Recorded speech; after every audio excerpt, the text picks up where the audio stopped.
વડોદરા શહેરમાં ગત વર્ષે 3 ભયાનક પૂર આવ્યા. વિશ્વામિત્રી નદી તમામ કાંસોમાં મોટા પ્રમાણમાં દબાણ થયા છે. આમ તો છેલ્લા 10 વર્ષથી અમે ડિમાન્ડ કરીએ છીએ કે આ કાંસો અને નદીના જે બી દબાણ છે, કોતરો છે, એ ખાલી કરો અને નદીને વહેવા માટે જગ્યા કરો. પાણી કાંસોમાં જાય અને કાંસોમાંથી નદીમાં જાય, તે આખી સિસ્ટમને ફરીથી રિવેમ્પ કરો. નોર્થ ઝોનમાં ગયા વર્ષે ભૂખી કાંસમાં અમુક જગ્યાએ બોટલનેક્સના લીધે ભાદરણનગર મિલિટરી બોયઝ હોસ્ટેલની આસપાસના અમુક વિસ્તારોમાં પાણી 3 થી 4 દિવસ રહ્યા. બોટલનેકને જેસીબીથી મશીનથી તોડવામાં આવ્યા, એના પછી એ પાણી નીચે ઉતર્યા. એનો મતલબ કે સ્પેસિફિક 2-3 જગ્યાએ જે પાણીના બ્લોકેજીસ હતા એ દૂર કરવાની જરૂર હતી. પણ અત્યારે કોર્પોરેશનમાં આજે સ્ટેન્ડિંગ કમિટીમાં એક એવું કામ આવ્યું છે કે ભૂખી કાંસને નર્મદા કેનલની બાજુમાં થઈને રીરૂટ કરી છાણી જકાત નાક્યાથી નિઝામપુરા સ્મશાન સુધી લઈને આવી. આનો મતલબ એ કે જે નદી છે એને ડાયવર્ટ કરવાની વાત છે.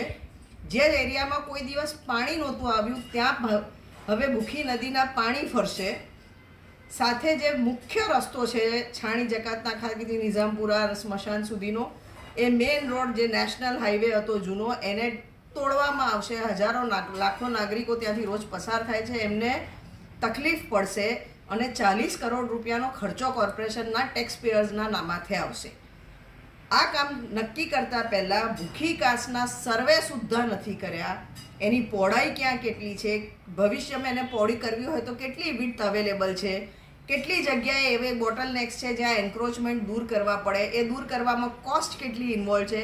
કોઈ બી જાતનું પ્લાનિંગ કે કોઈ બી જાતનું સર્વે કર્યા વગર વડોદરા શહેરના નાગરિકોના માથે જે 40 કરોડ રૂપિયાનો ખર્ચો થોપી બેસાડવામાં આવ્યો છે, ભારોભાર ભ્રષ્ટાચાર દેખાય છે.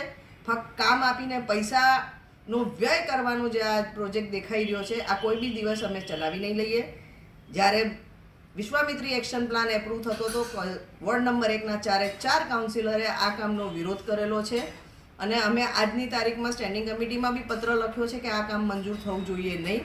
ભૂખી કાંસનું એલાઇનમેન્ટ શું છે, DILRના નકશા પ્રમાણે એની માપણી કરાવો, એના એન્ક્રોચમેન્ટ ખોલો, કેટલી પહોળાઈ મળે છે તે તમામ સર્વે થાય અને ભૂખી કાંસને ખોલવામાં આવે, એવી અમારી માંગ. ઝોન અને ઓલ્ડ સિટીમાં અને જે જૂના વિકસિત એરિયા છે, નવાયાર્ડ જેવા એરિયા, અનેક જગ્યાએ ગંદા પાણીની ખૂબ ગંભીર સમસ્યા છે.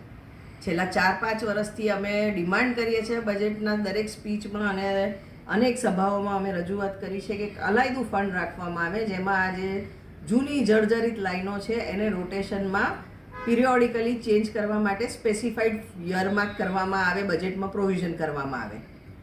અત્યારે વોર્ડ નંબર 5માં જે કન્ટામિનેટેડ વિસ્તાર છે તેમાં લાઈનો બદલવાનું એક કામ સ્ટેન્ડિંગ કમિટીમાં આવ્યું છે.